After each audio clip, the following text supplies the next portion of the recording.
बादलों की एंट्री से जाती सर्दी को ब्रेक लग गई। इस्लामाबाद रावलपिंडी में बादलों के डेरे, जुड़वा शहरों में वक्फे से बारिश। लाहौर, सियालकोट, रहीम यार खान समेत पंजाब के मुख्तलिफ शहरों में भी बादल बरसने का सिलसिला जारी।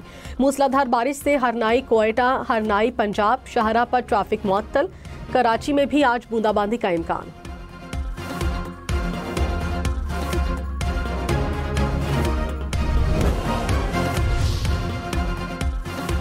एटीसी ने मुल्जिमान की हवालगी के लिए जो वजूहात दी वो मज़ाक का खेज है। वकील फैसल सिद्दीकी के फौजी अदालतों में सिविलियंस के ट्रायल से मुतालिक समाअत में दलाइल। कहा एटीसी ने मुल्जिमान को तफ्तीश मुकम्मल होने से पहले ही कसूरवार लिख दिया।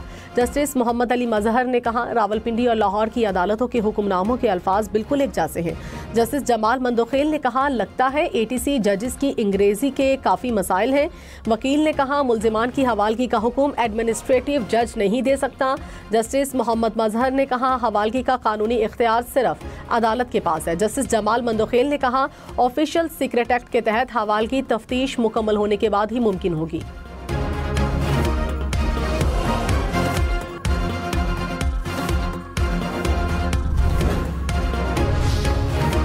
हनीफ अब्बासी और तारिक फजल चौधरी को विफाकी काबीना में शामिल करने का फैसला। ज़राए के मुताबिक खालिद मक्सी, मुस्तफ़ा कमाल और जुनेद अनवार चौधरी को भी विफाकी काबीना में शामिल किए जाने का इम्कान।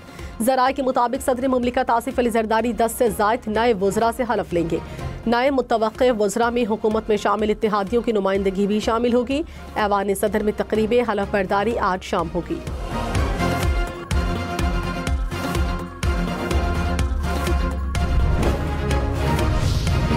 चेयरमैन पीटीआई बैरिस्टर गौहर ने कहा बानी पीटीआई से मुशावरत के बाद मुज़ाकरात का ऐलान किया था। वक्त आ गया है एक दूसरे से हाथ मिलाना होगा। हम बांग्लादेश वाला अंजाम नहीं चाहते।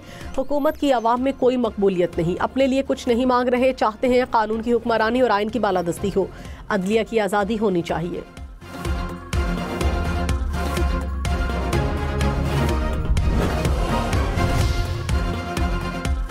मुशीर वज़ीर आज़म राना सनाउल्लाह ने कहा पीपल्स पार्टी से इत्तेहाद कायम रखना इनकी और हमारी मजबूरी है। हमारे अपने अरकान को भी गिले शिकवे रहते हैं।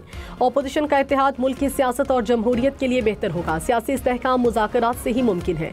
हुकूमत ने सबको साथ लेकर चलना होता है। पाकिस्तान मुआशी बहरान से निकल आया। हुकूमत की 1 साल की कारकर्दगी बेहतर है। हुकूमती पॉलिसीज में कोई तब्दीली नहीं आएगी। जस्टिस मुसर्रत हिलाली का सिविलियन के ट्रायल के केस में दिलचस्प तबसरा। कहा बतौर वकील केस हारने के बाद बहुत शोर करती थी। मैं कहती थी जजेस ने ट्रक ड्राइवर्स की तरह इशारा कहीं और का लगाया और गए कहीं और। जस्टिस मोहम्मद अली मजहर ने कहा जज बनकर आप भी ट्रक ड्राइवर्स वाला काम ही कर रही हैं। अदालत में कहे। जस्टिस मुसर्रत हिलाली ने वकील से कहा मेरी बात को गहराई में समझने की कोशिश करें। वकील फैसल सिद्दीकी ने कहा मुझे आईनी बेंच के जजेस पर एतमाद है। रहनुमा एमकेएम फारूक सत्तार सिंध हुकूमत पर बरस पड़े। कहा सूबे में 16 साल की बदतरीन बदउन्वान तरीन हुक्मरानी है। 2016 के बाद बल्दियाती इदारों की जिम्मेदारी जागीरदारों को दे दी गई। केएमसी रिटायर्ड मुलाजमीन के वाजिबात 2017 के बाद से अदा नहीं हुए। शहरी इदारों के मुलाजमीन के साथ सौतेली माँ का सलूक क्यों? वज़ीर आला हाउस पर एहतजाज एक कॉल की मार है। एमकेएम पाकिस्तान समझती है कि फैसले की घड़ी आ गई। रमजान के बाद बताएंगे कि हम क्या हैं।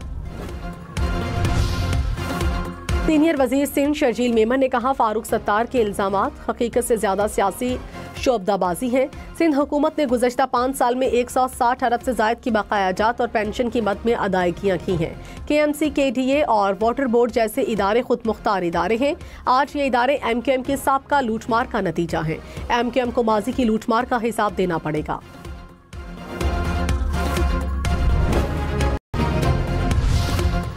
Chairman joint chiefs of staff committee के उज़्बेकिस्तान के नायब वजीर दिफा और कमांडर एयर डिफेंस फोर्सेस से मुलाकातें। 2 तरफा बाहमी दिलचस्पी के अमूर पर तबादला ख्याल हुआ।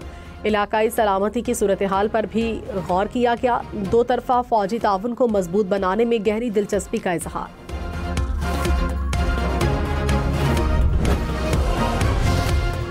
वज़ीर इत्तलात शर्जील मेमन ने कहा वज़ीर आज़म ने वादा किया था विफाकी हुकूमत 180 बसें देंगी। पूरा साल गुजर गया लेकिन एक बस भी नहीं आई। बसों के मामले पर वज़ीर आज़म को खत लिखेंगे। सिंध काबीना ने डव साइंस फाउंडेशन कायम करने की मंजूरी दे दी। खवातीन को पिंक स्कूटर्स देने की भी मंजूरी। रमजान की आमद से कबल ज़कात के निसाब का ऐलान। बैंक अकाउंट्स में 1,79,689 रुपए या उससे जायद रकम पर ज़कात कटौती होगी। यकूम या 2 मार्च को यकूम रमजान की मुनासबत से कटौती होगी। कटौती बचत और PLS अकाउंट से होगी। करंट अकाउंट से ज़कात नहीं काटी जाएगी। पहला रोज़ा यकूम मार्च को होगा या 2 मार्च को, फैसले के लिए मरकजी रुयत हिलाल कमेटी का इजलास कल पेशावर में होगा। चेयरमैन मरकजी रुयत हिलाल कमेटी मौलाना अब्दुल खबीर आज़ाद इजलास की सदारत करेंगे। लाहौर, इस्लामाबाद, कराची, कोयटा में जोनल रुयत हिलाल कमेटी के इजलास मुनक्किद किए जाएंगे।